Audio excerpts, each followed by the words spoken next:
Howdy y'all. Welcome to a new Let's Play, Vintage Story version 1.12. Now for those of you who've watched the previous Let's Play, you may be wondering what happened to it. Alice motivation.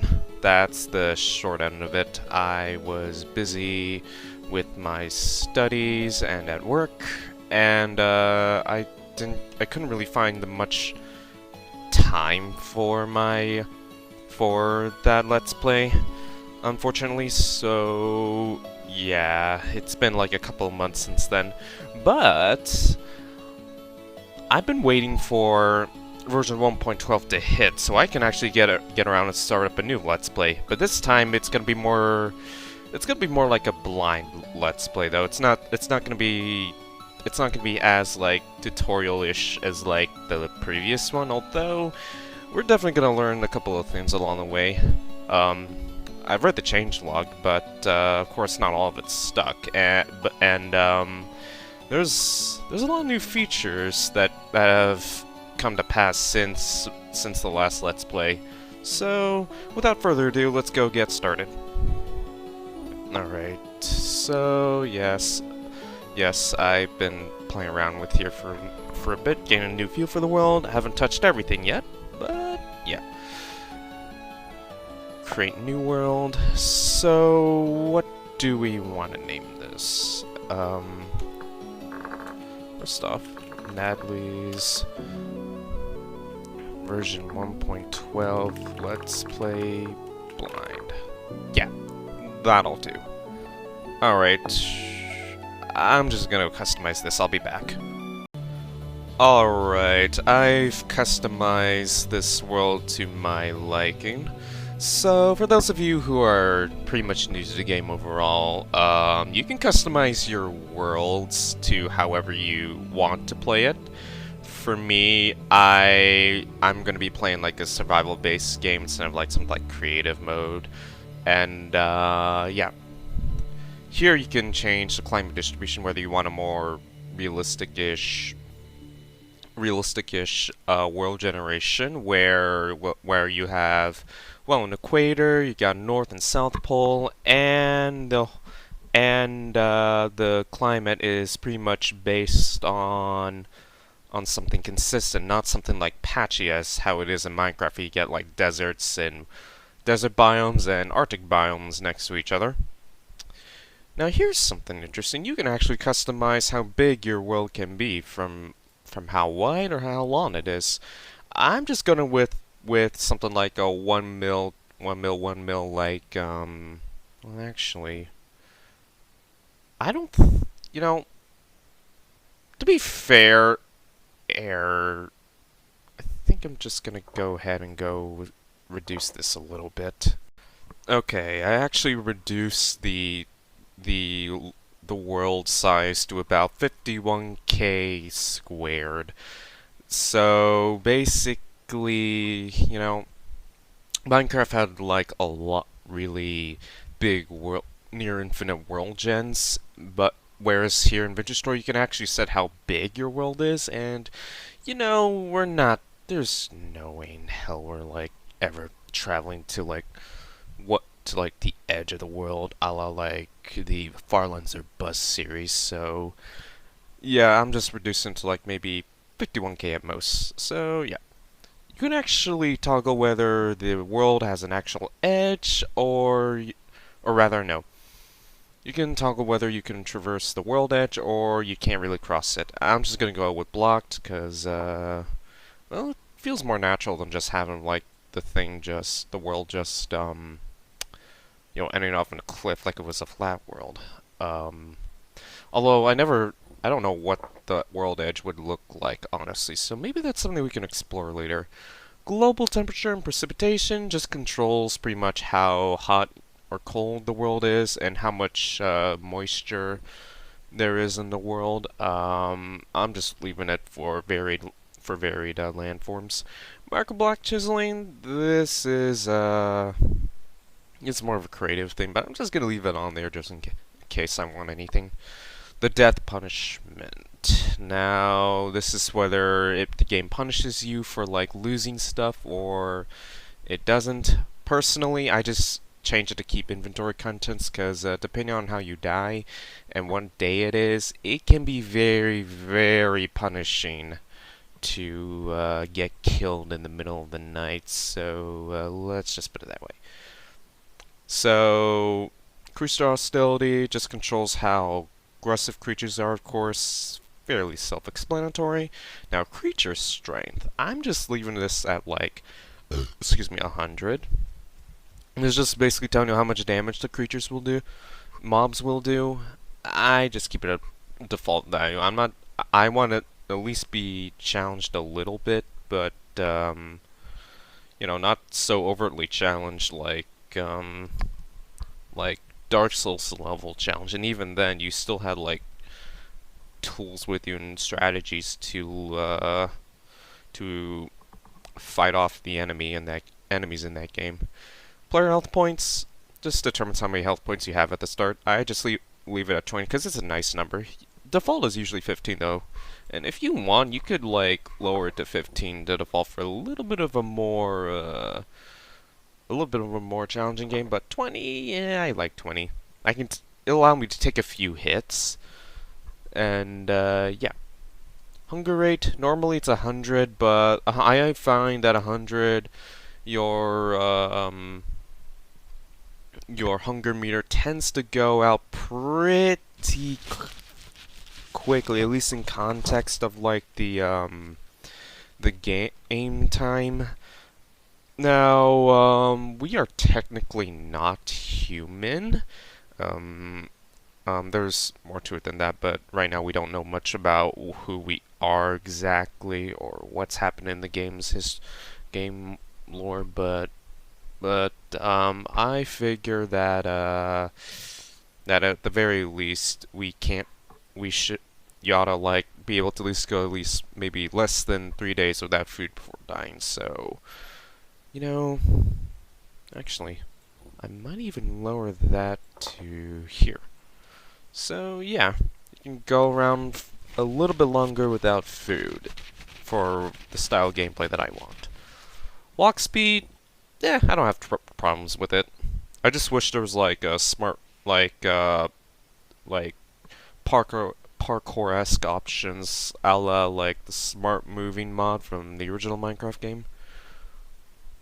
So, and excuse me, I always use that mod from like my Terraformer Craft. I always use the smart moving mod alongside Terraformer Craft back in the day. Block gravity pretty much tells you whether sand and gravel or sand, gravel, and soil are affected by gravity. I do it with soil because I want to be challenged. I want to think a little bit about how I want to navigate around. Food spoilage rate, it's self-explanatory. I don't really mind how food spoils. Sapling growth rate, I don't really mind either. Tool durability. Now this is an interesting one. I, for one, feel that the initial tools that you get, that is the flint/stone tools, tend to go out a little bit quickly. So I kind of just bump it up twice the amount, personally speaking, because I like to use them for quite a bit. Now, tool mining speed, I just kind of find like knocking things down a little bit tedious, but sometimes, but there's a bit of a balance between like certain blocks where with rock blocks and tree blocks, where knocking them down with either a pick or axe feels a little bit slow, and sometimes when you're using like the axe to clear stuff, things are just going way too fast with the click of the button. So I'm gonna try 125 for now, see how that works. Coordinate overlay, that kind of explains whether you're looking. It's kind of like the compass of the game, basically. I'm leaving it on. World map, I'm leaving it on. Land claim is a multiplayer thing. Yeah, not really relevant for single player. Temporal stability, though. Now that's a new mechanic I haven't really seen much of. I've only seen it in the trailers and read it in the changelogs, but from what I understand, the world in Vintage Story is not right. Let's put it that way. You'll have stuff called temporal storms that'll come around every once in a while, and you want to avoid them from what I understand. There are also areas in the world where temporal stability actually lowers, and if it lowers too much, you'll enter something called the Rust World. That's gonna be fun. And of course this item just pretty much tells us how often do you want this to happen, so 10 to 20 days, it's fine. Surface copper and tin deposit frequencies. Personally, I bump them up from their default values. Excuse me. Their default value for copper is rare, and default value for tin is extremely rare. Now, in real life, these things I believe are not all too common, especially tin. But I like to progress through all the tiers if I can. So I just bump them up to like as reasonably as I can without maybe making them too common. Like with the common feature, I run into copper a lot. With tin, you know, I don't actually encounter tin all that too much, even in like uncommon settings there. So I think I'll just bump it up a little bit to uncommon. So yeah. Anyway, that's pretty much my playstyle. So, if you want, I'll leave this here for a few more seconds for you to note down and use for your own Let's Play, or, well, playthroughs on your own time.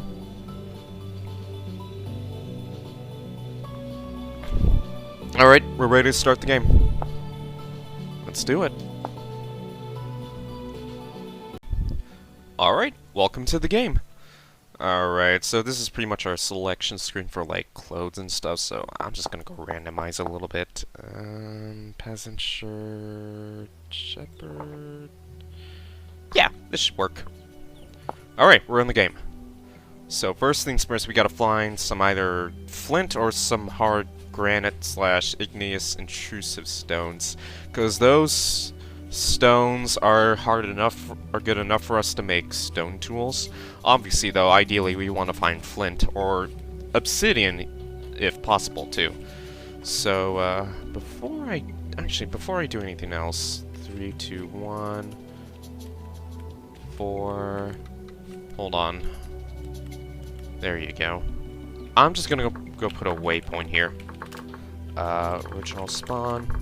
You're gonna actually add waypoints through this little feature here, but personally, I am way too used to like using the check commands to do that, and I find it's more convenient right now than just using the GUI for it. So yeah. Okay, we just gotta go find ooh, granite. Yeah, this is gonna be hello? There you go. Alright, so this nifty little booger here is gonna be good enough for us until we can find some flint. And on that note, I found some more granite. Oh, there is flint. Alright. We also are gonna need sticks to make our first stone tools. So to make the stone tool, you're gonna do napping, which is basically shift right click with this or this, depending on what you have. Right click again, select granite axe head, and then just snap away at the stone until you shape it into the desired tool head. Okay, come on. Voila! Now we got an axe head. Alright, this is gonna help us not only with knocking down wood, but also clearing out bushes and stuff. And even the grasses here too, but I actually want to use a knife for that, because by doing so you'll get oh, that's not good. By doing so you'll get straw out of it, straw / dry grass, which are kind of useful items for like building materials and certain items. We want those, but I'm not that obsessive about them. That was a wolf, by the way. Those bastards, like... They're gonna be your primary enemies during the day. They don't mess around. Anyway, my advice to you, for those of you who are new, run from them, run away from them. If you're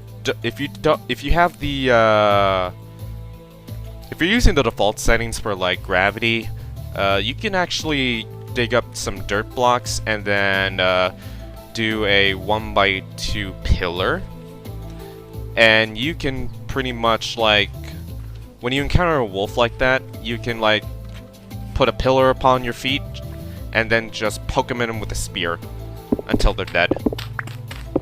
Now if you're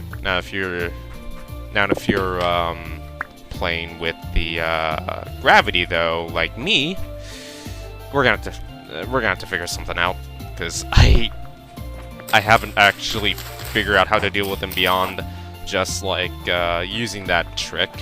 And well, technically speaking, we might be able to use like hay, actually, hay blocks, which are not affected by gravity. So yeah. All right, excuse me. Okay, there's boulders here. We're a bit of a granite-y area. Almost like, let's see it, almost deserty? Oh yeah, we have encountered our first copper deposit already. Don't forget add. Alright, let's go ahead and get it.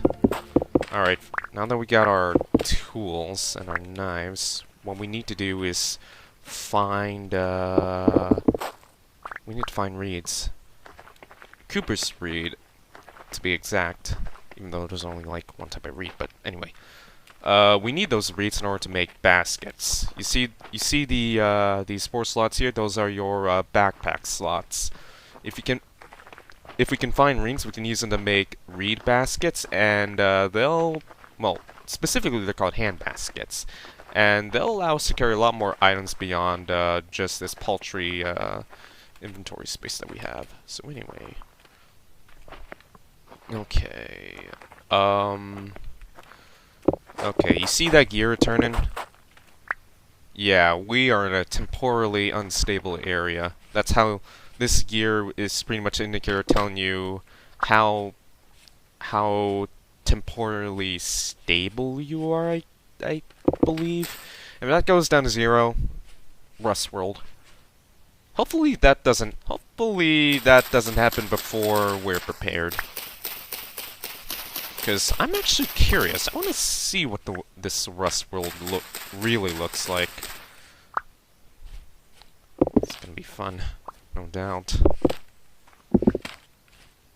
I'm not much of a horror game enthusiast, because I get freaked out a bit too easily sometimes. But nonetheless, I am still excited to see what this update has in store.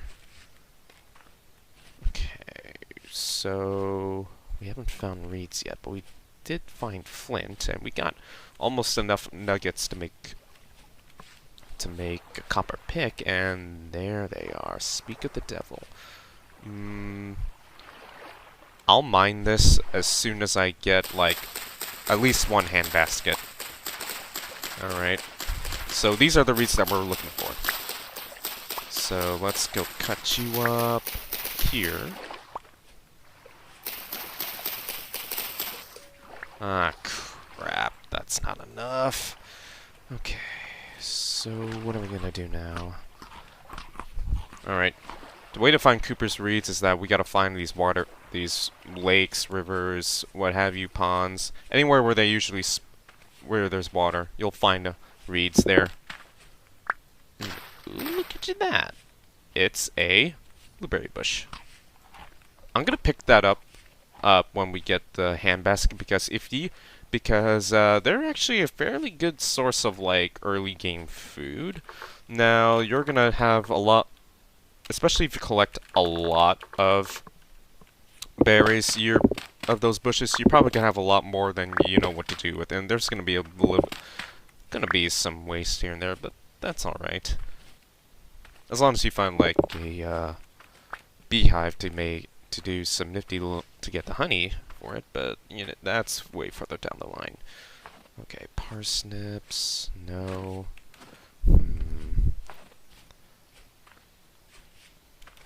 Where was I? Oh no. Okay. And we gotta hurry here, cause unlike in previous versions, the default for like the time when monsters start spawning is zilch. So as soon as the night comes, they're gonna start spawning. So I need to hurry up a little bit. Okay, so what do you have? Rye and flax from earlier. That's legit nice, actually. What's not nice is the lack of reeds here. Okay.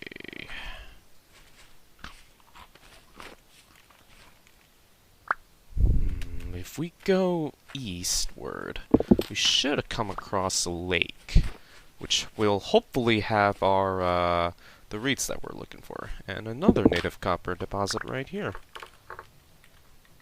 There.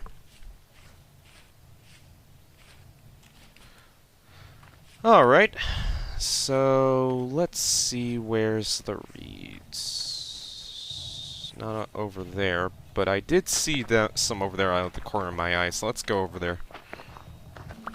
Okay, we got enough to make a hand basket. So you need 10, and you need to layer them on top of each other in this shape like this. In 2 layers. So, there you go. Yay, now we got a hand basket. Let's cut down more of these reeds.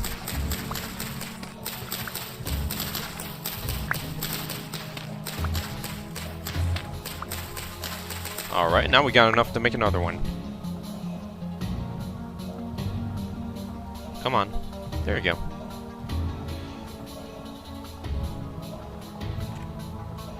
Oh. Nope. Ah, there you go. Alright, we should probably go back and start gathering. Well, you know what? Actually, I'll just take these with me. We still gotta find more reeds in any case, so, yeah.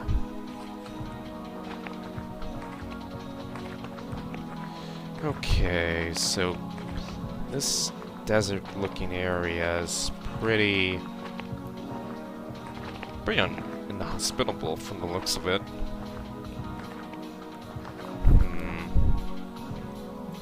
Might be further down. Whoa, would you look at that? It's nothing but granite, gravel, and sand almost as far as the eye can see. Yeah, this is definitely a desert-y area. We should go further down south, so that's what I'm gonna do.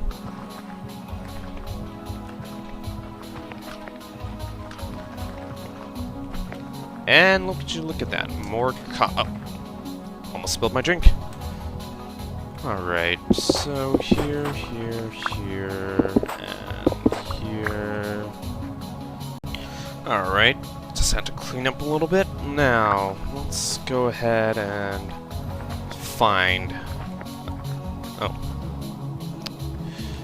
Alright, that's a cave system down there. We are not tackling that because there's no doubt already enemies down there. And besides, we don't have much in the way of means to explore it anyway, so yeah. Alright. And another note, temporal instability, underground seems to be less temporally stable from what I read in the changelog, so that would have actually been not a good idea all the way. So anyway, we gotta find a way to traverse through this desert area, this arid area. More copper. We could probably use this desert area as like a quarry one day, because there's a lot of boulders here. Now, if we only had clay, fine. I could dig that up and start breaking all those granite down to their rocks, and then we could use them to make like a home or something. Made out of granite.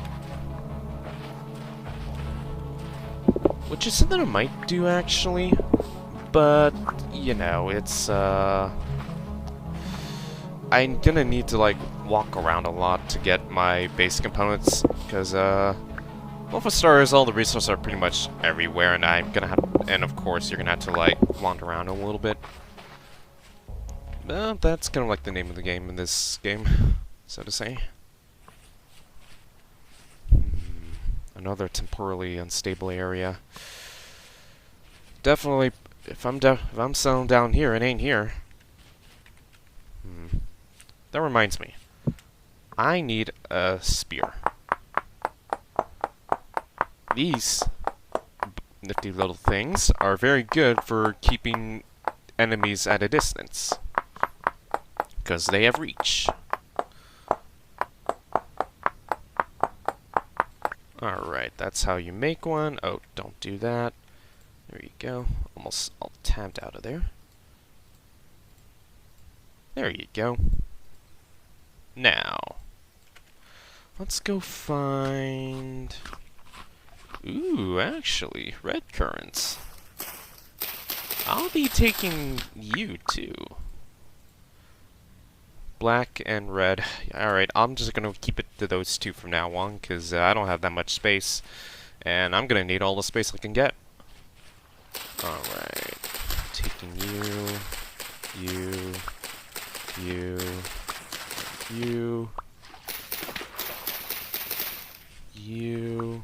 Alrighty, I got all my baskets, and in addition to, like, a additional stack of, like, reeds, cause they're actually a component in making health items. So, you know, I should have gotten some of those, like, horse tails that I saw earlier, but I didn't really have enough space for it at the time. So, yeah, just gonna have to find some later. Anyway, shoot, it's getting dark. All right, we gotta move. Not like that. Because bad guys spawn at night, of course. And chickens, too. So... Anyway... Let's sprint through here. We're probably gonna be, like, going night trekking from here on out. But, yeah. Oh, shoot. This temporal stability... Is it going... No. Well, it went up by 1%. I'm fine. Shoot, though, because, doesn't look like there's, any wood I can chop down right now. I'm gonna be making a, I'm gonna be making a torch so it'll be a lot easier to see at night, and believe me, nights are really dark in this game. So, before anything else... I'm gonna make a fire starter, and that's not how you make it. I reversed it. So you'll need 2 sticks here and a dry grass at the corner. And there you go. You got your fire starter. Now, in order to get a fire going, dry grass, and we're just missing some wood. Okay. Oh, we can actually pick up this flax now. And we can carry this around with us for some we can save it for like making porridge later. But right now we just don't we need to get some clay for that, cuz cooking is going to require some pottery magic. Okay. Come on. It's getting really dark. That's a nifty little sound. They didn't do that in, like, the previous versions. So where did I, oh, crap. Shoot, I wasn't paying attention. Oh, here. Here it is. Alright, so let's go ahead and chop this wood down. Maybe not like that, but still. Alright, now we got a fire pit set up. Alright, fire pit requires dry grass. You place the dry grass here and anywhere you want, and then you shift again, I think, to like get the wood there. Now we gotta start the fire though with this nifty little fire starter. So shift right click again and give it a few tries. We'll get there eventually. The fun thing about the fire starter, though, is that it only takes durability after you start the fire, so you can pretty much start up 20 fires. See?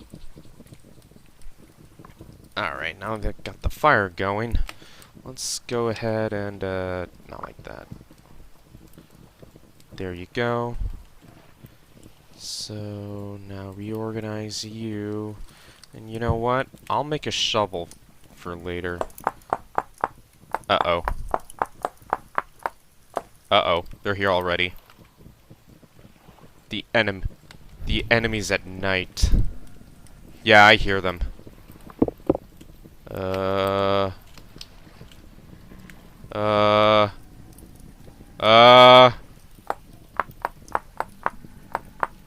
Come on. Ah! Oh! That's what a drifter looks like. That's gonna be your basic enemy for the night. And, they're a lot creepier than in the early iterations. Like, oh goodness. See how they wobble? That's actually a little bit disturbing. Alright. They're not that tough, though, thankfully. They're... At least mechanically, they're like this identical from, like, their previous iterations. They just got, like, a new look. And they did a good... And the team did a good look with making these guys creepy looking. Just look at them, how they hobble. If you've seen, like, my previous Let's Plays of the Drifters, you'll see that they were actually not all that intimidating. Whereas now, those guys just hobble, hobble, hobble, and look at that. What are they covered with? Wow. Ow. Sorry, I don't want what you're selling. I'm sorry. Quartz, that's a way of making glass, and what you just heard is a raccoon. That's a new animal in this game. Another, like, another, like, pest species, you could say. Except those guys, like, steal your berries and your, bee skeps and stuff, and honey. Devious little sons of guns. Anyway.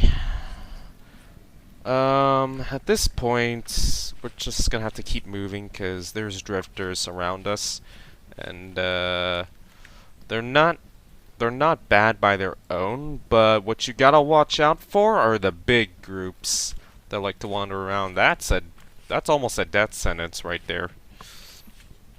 Because that's the one thing those drifters got going for them in general. Numbers.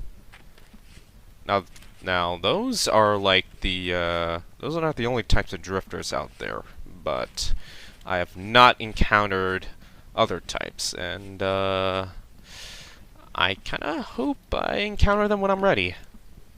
So yeah. Alright, so parsnips. I'm just gonna leave these till they grow. Maybe I'll wander back here again one day. So anyway.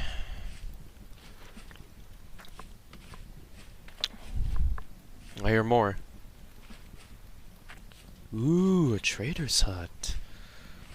We don't have anything to I don't think we have anything to trade with the trader right now, but it's always worth taking a look at what they got. See if they got anything interesting for the future. Hello, my good sir. Or madam.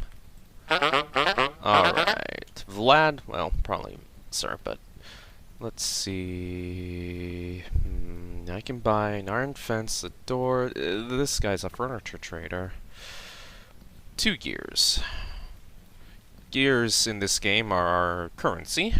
We can find them either by killing those drifters, or as a rare drop, or going to the underground. I got a few temporal gears, as they're called, from fighting the drift. Wait, actually, wait. I think it was temporal gears. Either that, or it's regular old gears like that. Shoot, I actually don't remember now. Well, those you can only find in the underground. So I'm guessing you're gonna have to go to the underground, or maybe steal some from a poor trader to like buy something. Okay, I can sell.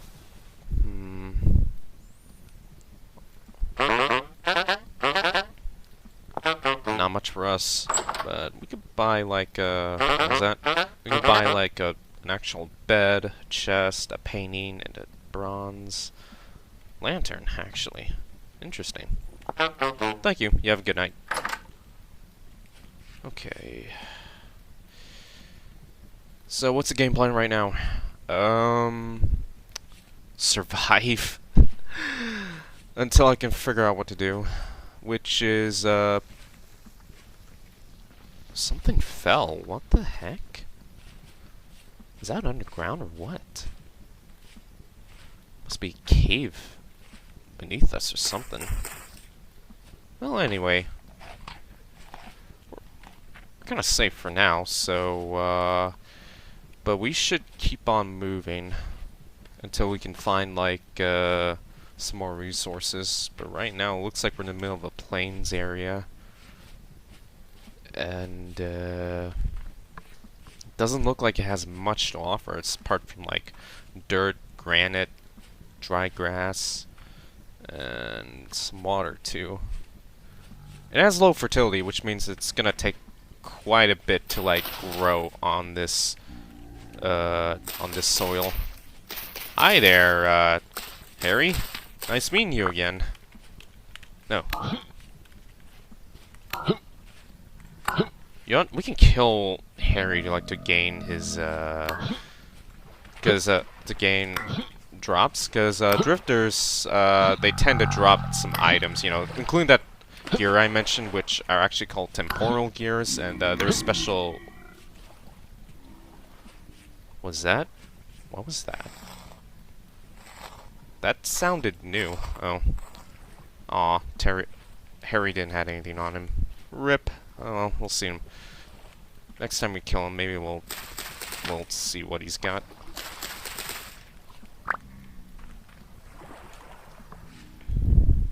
Here's flax.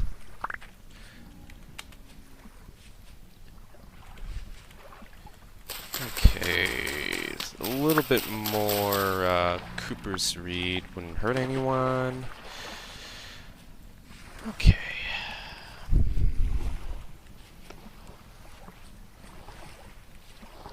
What was that? Oh, no, no, no, that was a constellation over there. A constellation star. Ooh, I thought that was actually red eyes winking at me in the distance. Even though I'm pretty sure there's no hostile mob that does that. Not yet, anyway. Tyrone, I hope you're not watching that segment. Okay, so... Anyway...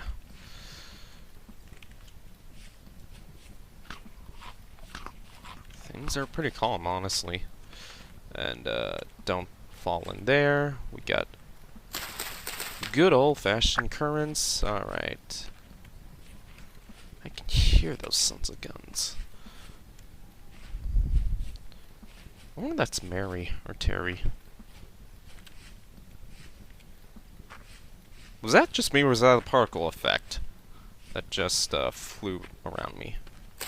Probably. Oh, hey, it's Mary or Terry. I can't really tell any of them apart from each other, but I guess that's Mary. She's happy to see us too. Okay. Well, happy to see you, Mary, but I got somewhere else to be. Maybe next time. And, oh, Lord. Now we're in a temporally unstable area. Spelt.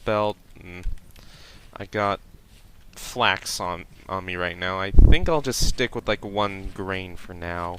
And, oh, that's Terry. Hi, Terry. Good to see you again.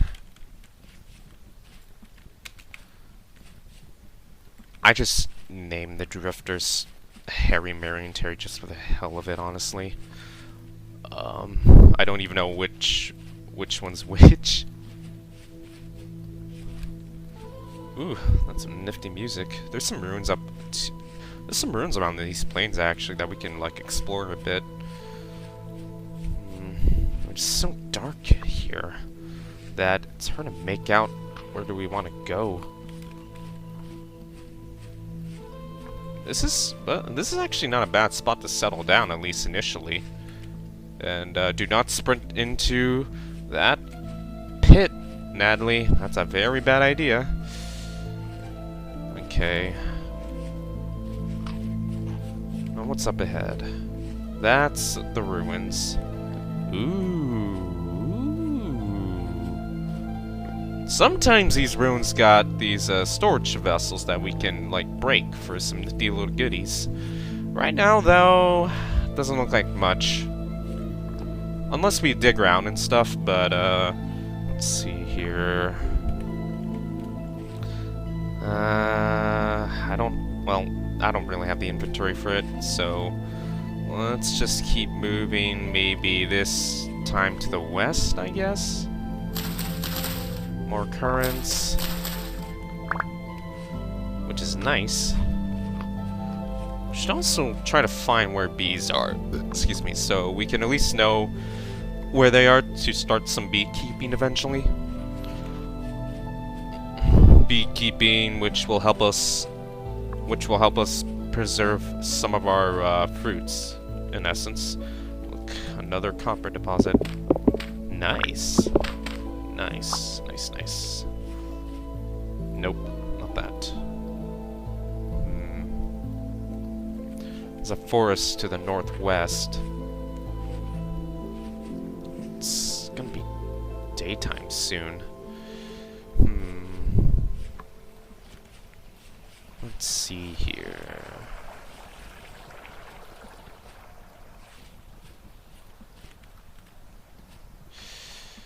Okay, there's gonna be something waiting here for me. I just know it. Probably a wolf. As freaky as the drifters are, wolves are more dangerous because they hit hard when they hit, compared to that drifter. And drifters are pretty slow and sluggish, and you can easily outrun them. Whereas with wolves, oh, if they see ya, they'll chase you down to the ends of the earth. Believe me, that has happened to me before. Okay, so... Oh! Harry, Mary, and Terry are coming along. I hear him. Oh, hi, Mary. Excuse me.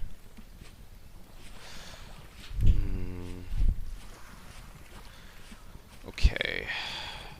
I want to eventually make a base, a camp, so I can, like, start gathering stuff around it.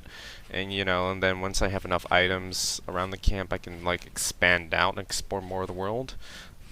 So, actually, you know, it's just that there's, like, drifters around, and, it's gonna be dangerous. But, on the other hand, though, you know what? Yeah. I'll build something here.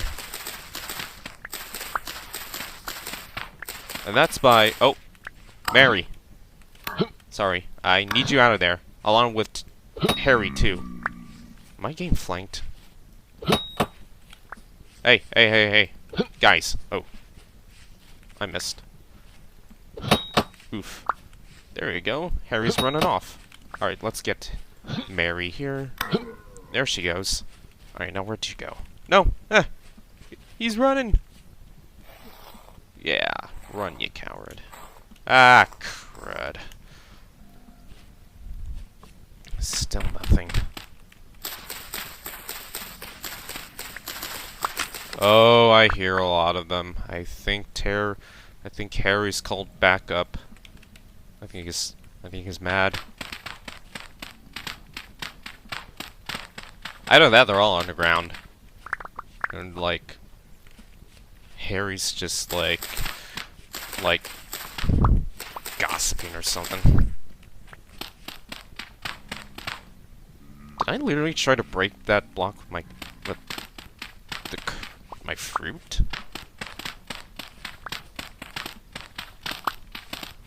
Alright, I'm making a 5x5, sort of like a hidey hole-ish thing. And since, like, I have soil instability on too, I'm gonna get a little bit creative here with my, with my design here. So yeah. Let's see. I know I'm gonna definitely need a lot of like dry grass for this to form the roofing of our little abode. It's quite a bit of dry grass actually, but not nearly enough for what we need. But so yeah. I'm gonna go set this firewood down for now, like that, and we got a lot of cattails. We got actually enough for one reed basket, which is like, think of it like the less roomy version of a chest. So now we can at least, well, now put away some of this stuff here that we don't really need, clogging up our inventory. So yeah. Store you here, and get you here. Now, all that's left is getting rid of this. Unfortunately, though, we're in a temporally unstable part of the area from the looks of it, so we can't really spend too much time in here, unfortunately. I just realized that. 91%? Oh, shoot! I did not know that. Thing's going down faster than I thought it would be. You know what? No. This is a bad idea. No. Get everything here.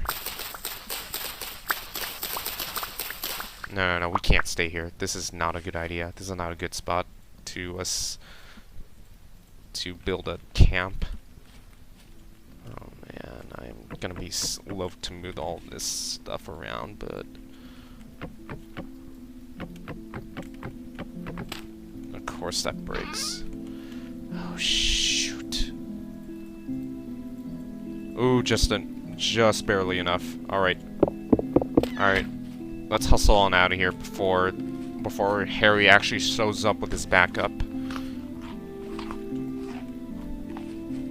88? Oh no, we are still temporally unstable.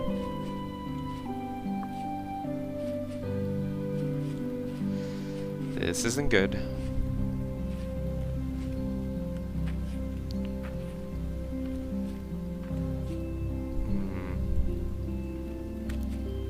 There's clay here though, which I can like...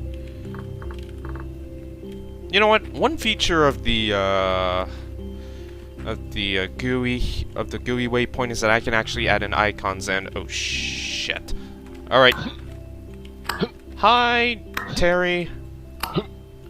Come on, let's get on out of there. There. Thank you. Alright, so light blue clay. And I can select this.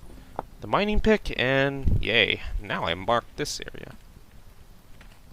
Oh, Terry's coming back for round 2, huh? Alright, I'll oblige. Well, that wasn't really much of a round 2 now, was it? And of course you don't have anything. Curse you. Alright, let's just go on and get out of here before we enter the Rust world by accident. Oh no, I can't. Are we still in the Rust world? No, are we still temporally? Yeah, we are still temporally unstable. Alright, you know what? I'm gonna go mark this place for later. Because I want to get that tool vessel. And I want to see what it has in store. There you go. Tool vessel. I'll mark that for later. Plenty of reeds here. That's nice. Now, 86%. Okay.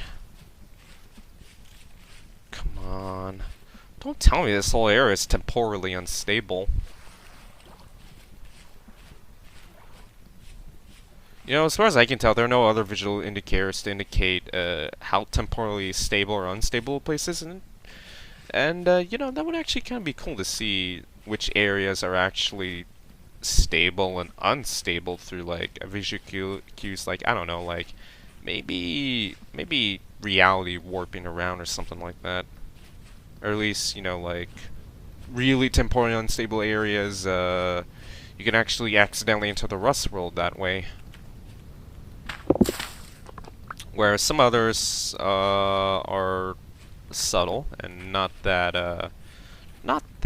obvious. Anyway, seeds vessel here. Alright, let's go find an actual place to settle down. You know, this is gonna be so utterly disappointing if this whole place is temporally unstable. This whole region is. Oh! Yeah, no, ground is like, is there actually. Alright. Let's go find, how much space do I have? Flax, nothing for me. Oh boy, that is still going down. We should be able to walk out of this eventually though, right? Right? I hope. Alright, so red. You know when I said earlier that I prefer using the waypoint, well yeah, but I also like the way they use the icons here, because it makes things a lot more easy to like categorize stuff. And that's a big win in my book. Okay. Alright, you know what? We have to go like further east. Cause we oh my god, it's still dropping. Okay, I'm not ready to panic yet though, because we still got a bit of ways to go.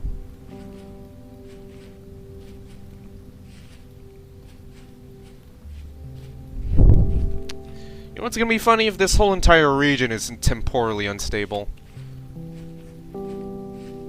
The region that I'm in, everywhere is just so temporally unstable that I'm gonna go into the Rust world no matter. Oh, hallelujah, yes, it's slowing down, it's slowing down.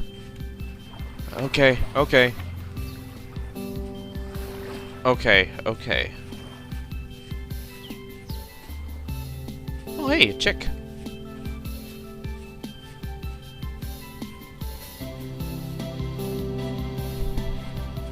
Okay, is this temporally yes, this is temporally stable. We're regaining our temporal stability back. Yes. Alright, that big area over there is temporally unstable. That is something we should probably keep in mind for the time being. I did not mean to do that, but okay. Here. Yeah, we're regaining our temporal stability right away, actually. That is nice. Alright. You know what? This is actually a... well, I'll hold off on that for now. Ooh, yeah, we are... yeah, this is definitely our spot. We're safe here. Whew. Man, temporal instability is just like, reminds me of, like, those radiation mechanics from, like, games like Fallout, Metro, and, the Stalker series, in a way. We have to, like, there's certain areas we can't really, like, enter because it's so radioactive and stuff. So, yeah.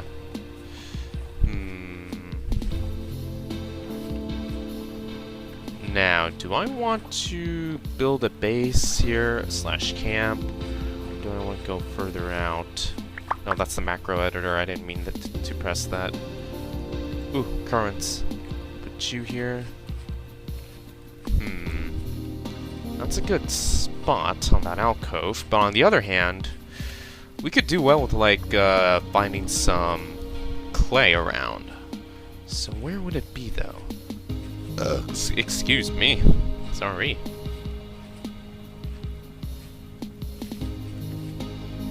Oh. Wait, am I a temporally unstable region now? Oh, wait, wait, wait. 99. Okay. This area's here's a hot spot. Let's see if it starts dropping. I'm curious. I'm also curious to see where... I think that's clay over there. Yonder. Over yonder. Okay, we're in a temporally unstable region. Hot zone, I should say.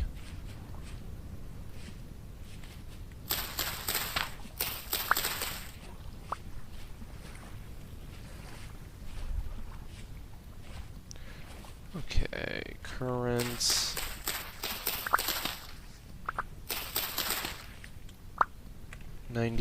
%. Okay. You know what? I'm gonna build that camp over there near that alcove. Near those ruins. Because that might be the best place to, like, get our bearings for now. Until we can, like... Until we, like... Well, you know.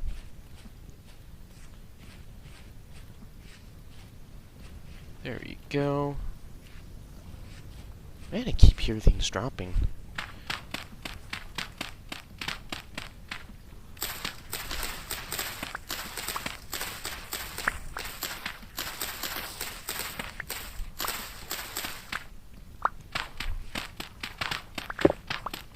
Oh, we hit stone already. Well, actually, not that it matters.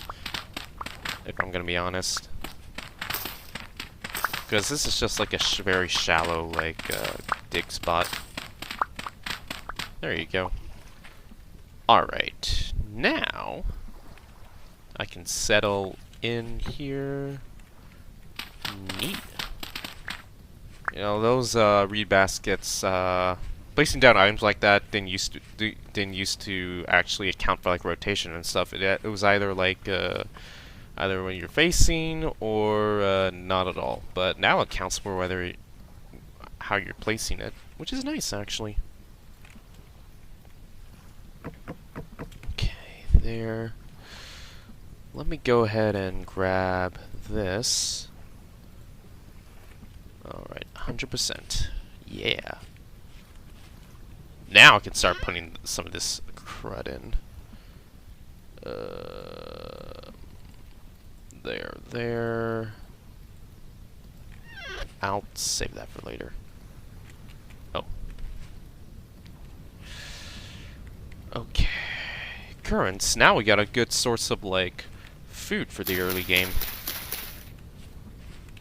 What we just need now are to find some bees to, like, actually, you know what? I got a better idea.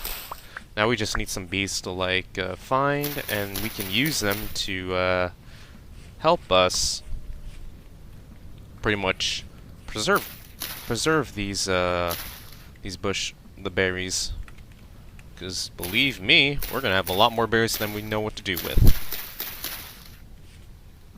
Of course, fertile ground, my butt. Okay, but really, seriously. There. Gotcha. Alright, so now, let's just go and make this place look a little bit homey.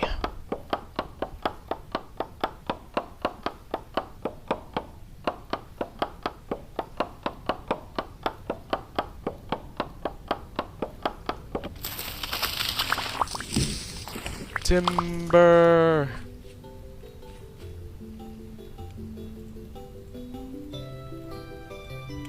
Oof, look at that.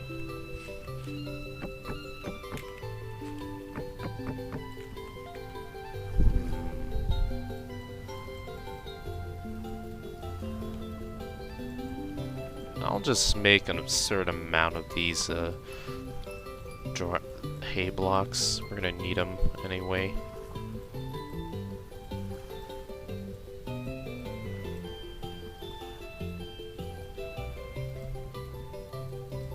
Ooh, perfect. Now we can use these hay blocks to make a bed, which won't help us sleep as much, but it's better than nothing to skip parts of the night.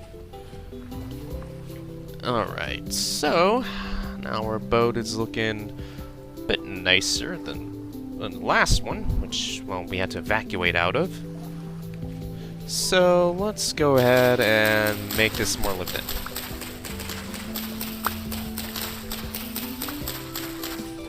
Alright, I don't think I've shown people how to do this, but in order to make a reed basket like this, you'll need 24 reed units and spread them into like a circle, well, square like this, 3 layers, and this is how you get your reed basket. There you go. Now we can put more stuff in there. I don't need those nuggets, and I don't need you either.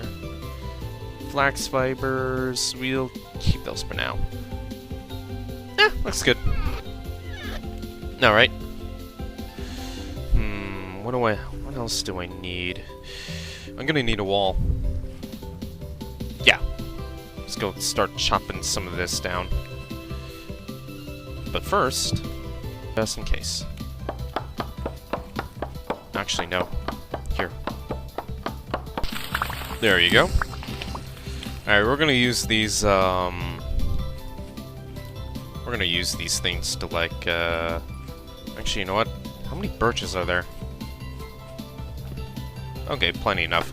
Yeah, we're gonna use these birch blocks to build up our walls. Should be fun. Oh, there's clay up here already! I did not know that! Good to know! Oh, that's a fox over there. They're like kind of like neutral animals. They actually kind of help out with like hunting down rabbits, which are little critters that, well, you know what a rabbit is. Rabbits in this game are pests. They eat your crops. You don't want them in your garden. Foxes are good to have around because they hunt rabbits. So it's a good thing there's a few foxes here. Alright. I don't... What's the... Yeah, the fertility here is low, though. It's not gonna be worth, like, far...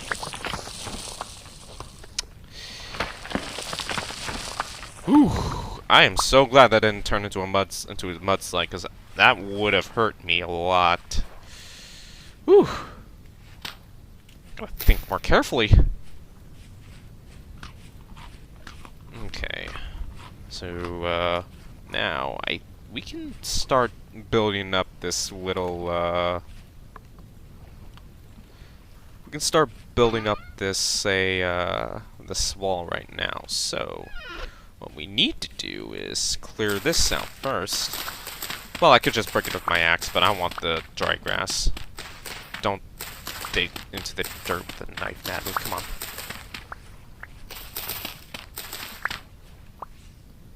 There, Maruna. There you go. Okay, we're gonna need more birch, but this should be a good foundation for the time being. So, here. There you go. This is looking a little bit competent.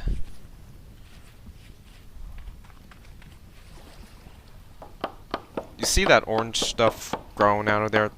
That's sap.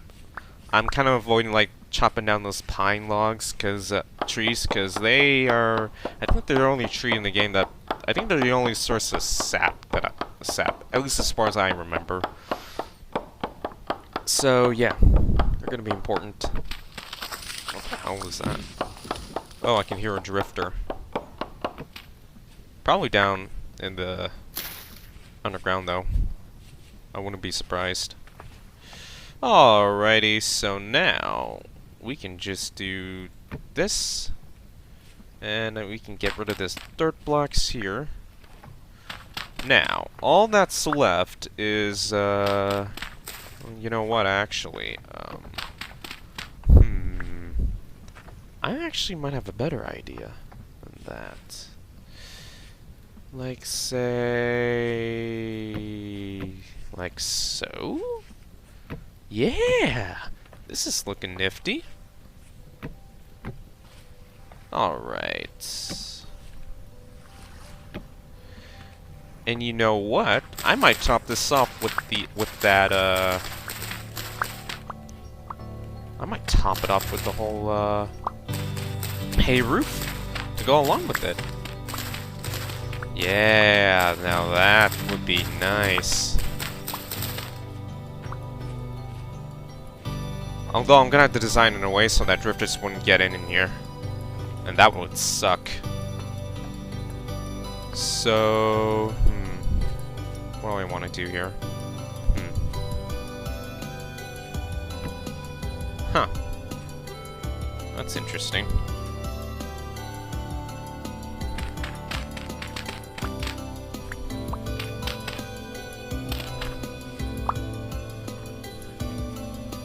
Huh. An underground, like, stairwell like that. Never tried that before, now that I think about it. So...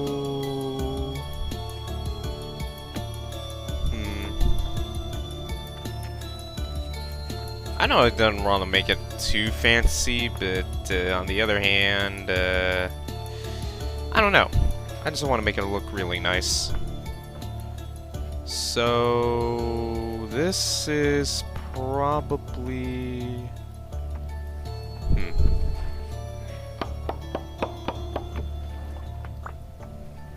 I'll put you here for now.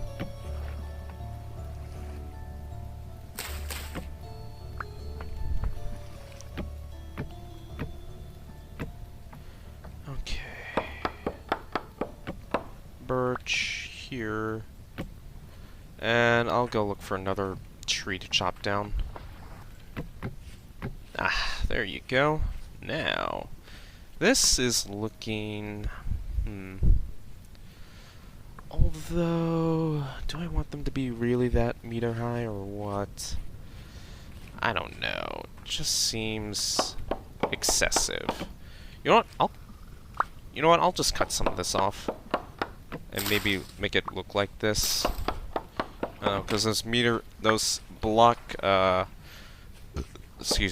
protrusions to represent like a sort of like a log cabin almost just doesn't seem to fit well, honestly. So yeah, there.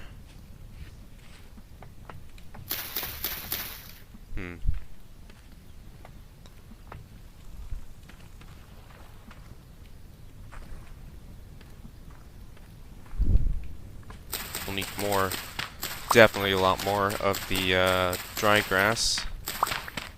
Let's gather it up. Definitely before night falls, but who knows? Night will probably fall by then. All the more reason to hurry it up.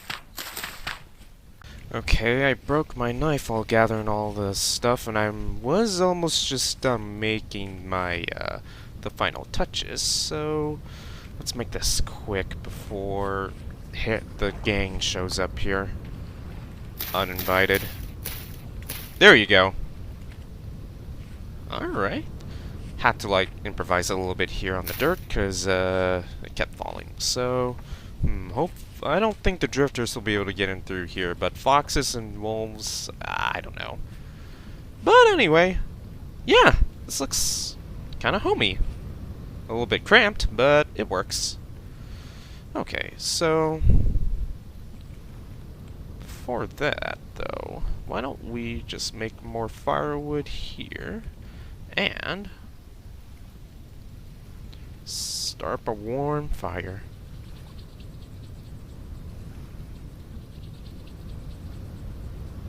Alright. Now we're out of the elements. And the drifters can't really get us. I hope. I swear, if they actually manage to climb in through there, that's just gonna be as bad as, like, leaving open a chimney. So anyway, let me go ahead and get some more knives, because I used up quite a bit building the roof. I think this is a good spot to, like, wrap up the first episode of Let's Play Vintage Story version 1.12. We've pretty much just traveled around the entire, quite a bit of the map, just trying to gather materials and, you know, survive, find a place to settle down for now.